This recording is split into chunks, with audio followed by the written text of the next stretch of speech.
Hi. So, having too many problems going live.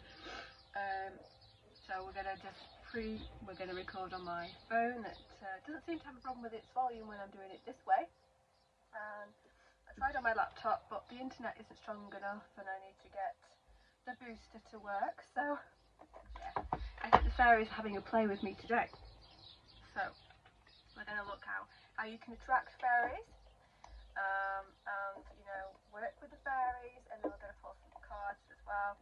But how do you attract fairies around you? So the ways that you would attract fairies is that you would give them an environment that they would enjoy being in. Like all of us, we want an environment that we love. So for fairies, that would be colour. I'm hearing the word colour when I say it. That would be the flowers. Vibrancy in some nice lovely flowers, and not just flowers I'm being told, some nice shrubs, things where that they can hide if they want to. So maybe, and also I have to say that I've just been reminded that not everybody's got a big garden, and you may still want to work with the fairies, but you can still do this. You can do that with some pots, so potting up some lovely plants around if you can, on a balcony, in a windowsill. You can do it that way as well. So I'm thinking of a big garden like I have, but not everybody has that. So you can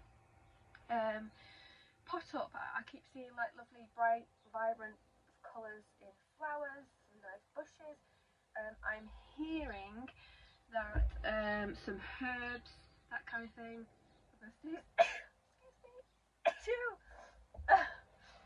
It's all the energy today. I've been doing all readings this morning, so all the energy is around. So what else is there? So I'm seeing some herbs, I'm seeing some rosemary, that kind of thing. You can put, I'm hearing bells, so you can put some lovely, the mind's gone out it's gone out of the window, but the things that make wind chimes, that's it. So you can put some wind chimes to make the lovely sound that they like, and that can ribbons in trees or in your plants, so it's nice and vibrant. Put a source of water if you can. Maybe it's like a little tub with pebbles at the bottom. And what else can you? Give them an offering of honey. They like honey, like sweet things. I'm just taking this in as I'm hearing it. Yeah. So did you like sweet things?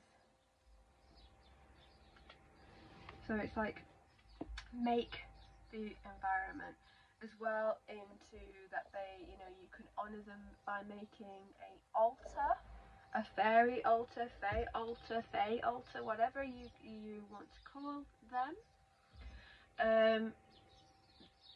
In your garden you could have some fairy statues. You could just make a lovely altar, crystals that, excuse me, everything's going wrong today. Not in the bigger sense, just little things. I think that definitely that mischievous fairy, I wanted to come out and play. Whenever I'm talking about that, and that they will ask, if you're asking for a sign too, often if you ask for a sign for fairies to come to you, you will suddenly start to see butterflies. And I've just looked out of my window where I am, and I can see from what it looks like, it's like almost looks black, but a black butterfly, it might be just dark as what I can see, is just flying around just outside the window. So there's my little sign as I'm saying the fairies are around. So it could be that a dragonfly suddenly flies past you. It can be a bumblebee suddenly comes right close to you. Those forms, that is a sign of fairies. They can shapeshift and be around in those forms as well, but it feels like a little different than your normal little insect or creature. So They do enjoy interacting with you. They do, I'm hearing they do love trees. So if you've got a tree, really great. If you don't worry about it. You could even get a little bonsai tree or a little tiny tree and put it in somewhere that it would enjoy being. Now, if you are inviting them into a windowsill in your home, then you do need to be a little bit more I can't say the word, a little bit more careful. Not that they'll harm you or anything like that, but you are inviting an elemental spirit into your home, and it's like any other spirit. My phone's right in front of me, so it's blowing my hair out. So they need boundaries, you need boundaries. So I would say try to stick with outside. But if you don't mind fairies coming in, then you need to set maybe some boundaries of how you work and how they work. You know, you don't want to be interrupted when you are sleeping maybe, and you don't want to be interrupted when you're doing something important to you, or you're just relaxing in your own space. So it's like, this is your boundary setting. You are allowed to enter only with love and light and good intentions. You're only allowed to enter, you know, give yourself a list. They don't mind that. They don't mind being given boundaries. It's good all the way around, as is in human sense as well. We all need boundaries. We give each other boundaries, or we should give each other boundaries, and we tell each other when those boundaries are overrun, or again we should be doing. Okay, so you can connect to them in meditation, maybe have a lovely picnic as well. I just heard the word picnic, so set yourself a lovely space outside. So you don't have to invite them to you in your own space, in your own garden. You can go to a public space, do a lovely picnic as I said, and then just sit and relax with your eyes closed. Nobody will know what you're doing if you feel uncomfortable, and you just ask for the fairies to step close to you for their magic and for their absolute wonder, to step close to you and honour you in that way, and that you will honour their spirit as well, as you want to help nurture this world, and then to help you nurture your world. And nurture means in that, you know, that is to look after your environment. They are elemental spirits, and they are all forms of elemental spirits. So fairies come in the earth and the air and the fire and water. So that's where you've got your elementals, and you're working with it. So if you're working with earth, then you're working with the trees, and you're working with the grass, and you're working with sand, and you're working with all these different forms of way. But meditation, in that you envision that the spirits that they are stepping close to you and connecting to you, and maybe even give you some insights and give you some clarity and give you a name. I'm hearing that they can give you their names and communicate with you, and you can ask them to work with you as you do a spirit guide with an animal guide. So you can invoke fairies to come in and help you out, and you will help them out in return by giving them a place to stay in, where you are, or offering them food like honey. So it's a give and take. Fairies very much work on give and take energy.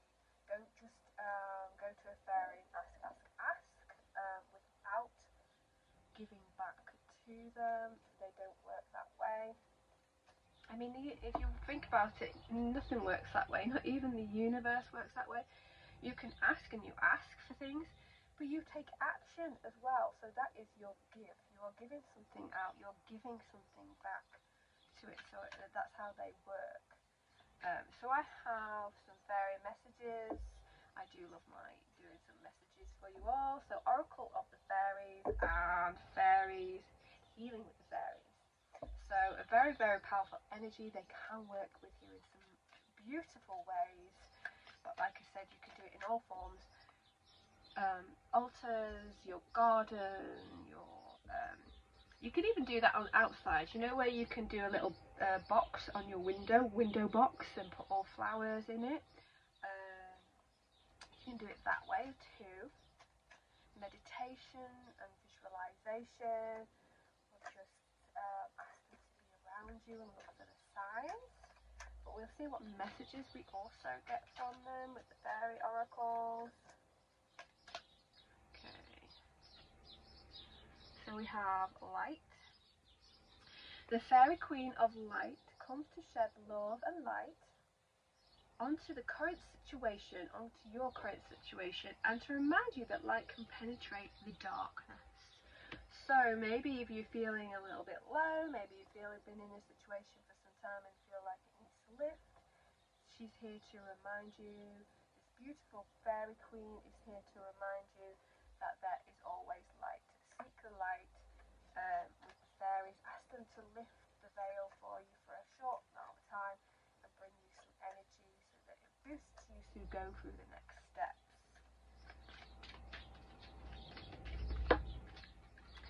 Okay. Moderation. I know I need to do that one. I thought about that this morning. I really need to rein it in with eating a bit too naughty. There is something you know you shouldn't be eating. Try to eat mindfully and healthily. Although the fairies say that a bit of what you fancy is fine, I think, yeah, it's the balance, isn't it? So I think I lost a little bit of the balance, and I'm regaining that, and it's actually just bringing in what I should be doing. So that's great for connection, but take it as it resonates for you.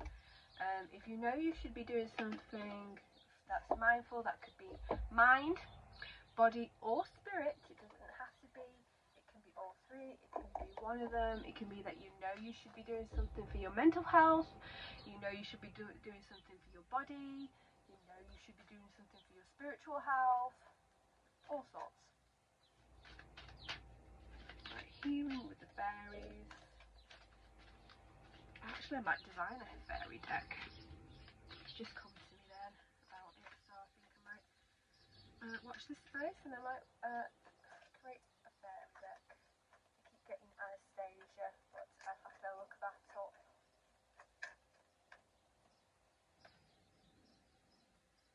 Some of you, new location. I want to say that does not necessarily move or something like that. It could be that you're moving in a job. It could be that you're moving in life. That it could be that you're taking on something new, and it takes you into a new plane, a new place. It can mean house move. Obviously, it can mean that you're going to move house, but take it as it comes.